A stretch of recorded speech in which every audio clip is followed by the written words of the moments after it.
Hello and welcome to Behind the Firewalls Cyber Insights. I'm Zain Javed, and in this month's episode, we're shining a spotlight on an escalating issue that's rattled boardrooms across the country. Cybercrime isn't just an IT problem, it's a full-blown business crisis. We've seen a sharp rise in ransomware attacks in 2025, and while the headlines focus on big names like Marks & Spencer, Co-op and Harrods, the terrifying truth is, no business, big or small, is safe.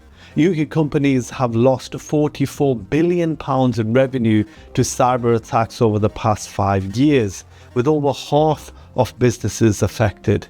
In today's episode, we'll break down how cyber criminals are targeting the retail sector and why it matters for every business, the rising role of ransomware insurance, new concerns over connected tech and AI, and what leaders must do to truly protect their organizations.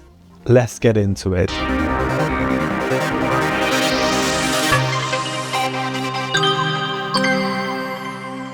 We begin with what's being called one of the most disruptive cyber attacks on UK retail in recent memory.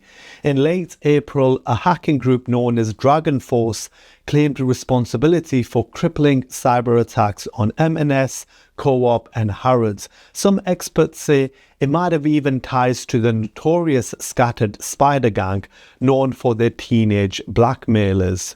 The attack, launched over the Easter bank holiday, left M&S reeling. Online orders were halted, warehouse staff was sent home, click and collect was truly suspended, even recruitment paused as the crisis unfolded. But what's even more alarming are the claims from inside the company. According to a recent report from Sky News, M&S had no formal plan in place for a cyber attack of this magnitude. Staff were left scrambling to respond as paranoia and confusion set in. Some employees were reportedly sleeping in the office, working around the clock to contain the chaos.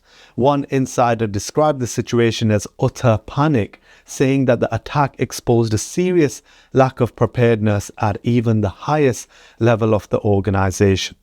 Now, despite all of this, M&S continues to reassure the public that consumer data remains secure, though experts believe this attack has all the hallmarks of a classic ransomware operation. So how did it exactly happen? Well, the M&S attack is believed to have started months ago. Hackers stole a critical file containing password data for staff accounts, cracked those passwords and spread through M&S's systems unnoticed.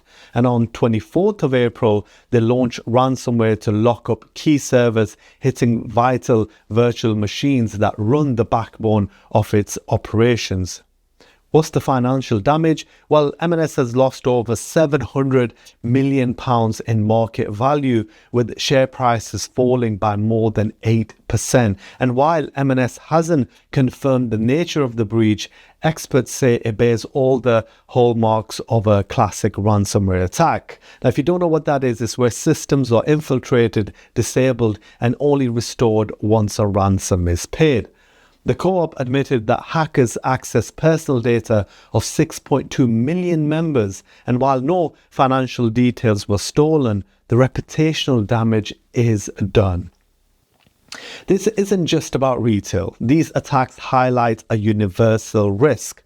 Hackers are finding ways in, often through third-party suppliers or remote work vulnerabilities, and the consequences are severe, from financial loss to reputational ruin.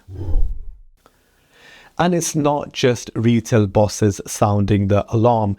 FTSE 100 executives, entrepreneurs and investors alike are on edge. George Weston, chairman of Mark-owned Associated British Foods, said, "Cybercrime is a risk you're never fully on top of, no matter how hard you work at it, because it's always evolving." And Barclays CEO echoed the sentiment, calling cybersecurity top of the agenda for any business leader today. The truth is really simple. Hackers only need to get lucky once. Businesses have to be watertight all the time. And while cyber insurance can provide a safety net covering ransomware negotiations and recovery costs, it's not a silver bullet. Insurers are demanding proof of robust cybersecurity controls before offering cover, much like home insurance requires locks on your doors. We also offer cyber liability insurance through our trusted partners and collaborate closely with the insurance sector to provide a well-rounded protection. But in my view, I can't stress this enough. Cybersecurity is never about a single solution. True protection requires a multi-layered approach with investments in technology, people, and processes all working together.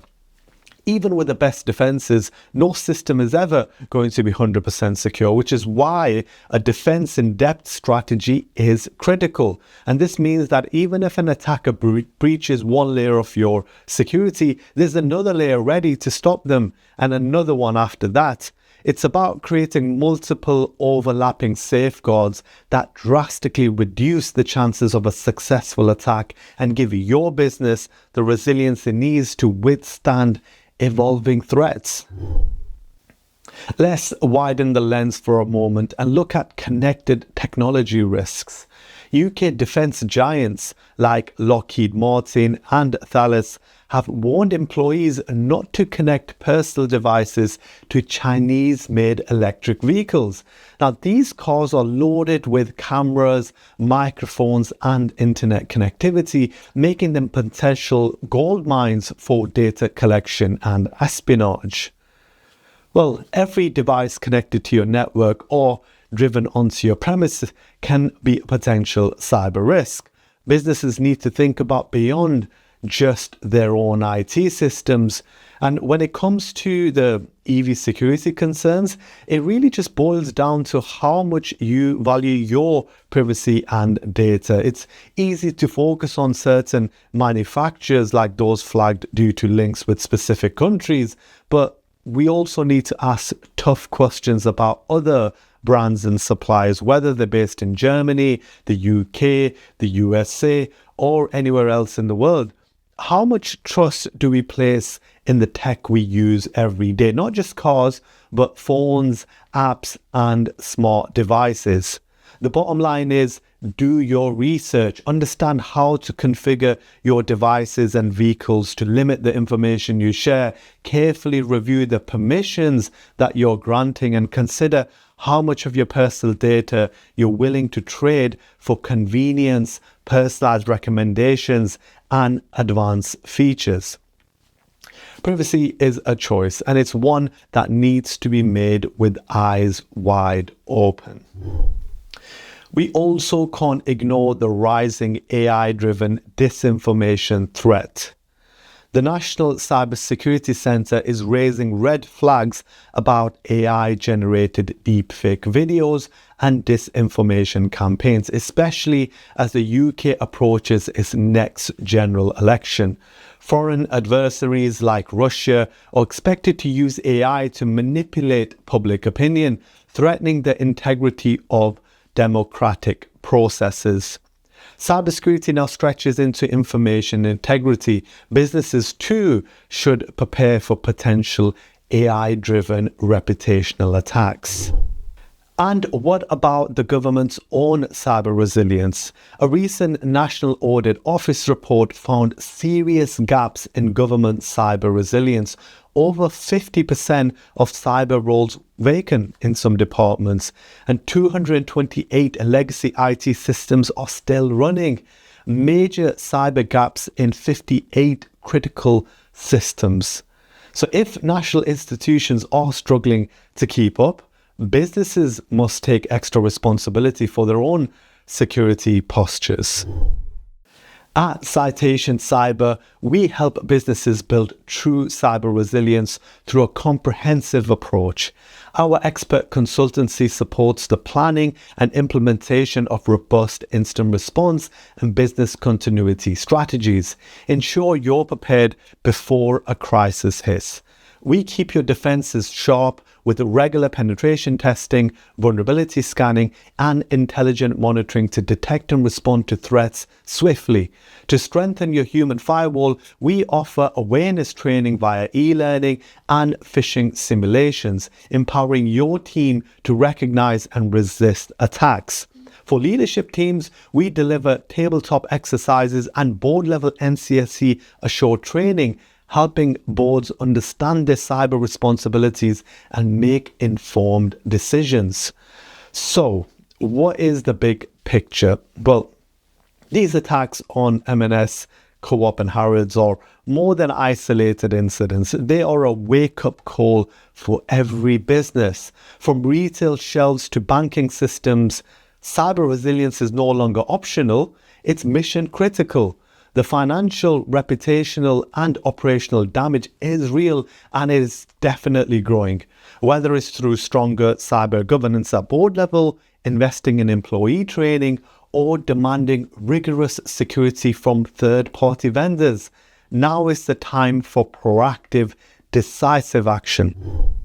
Thanks for tuning into this month's Cyber Insights. If you found this episode useful, don't forget to subscribe, follow, share, and leave a review. Until next time, stay safe, stay secure, and stay informed.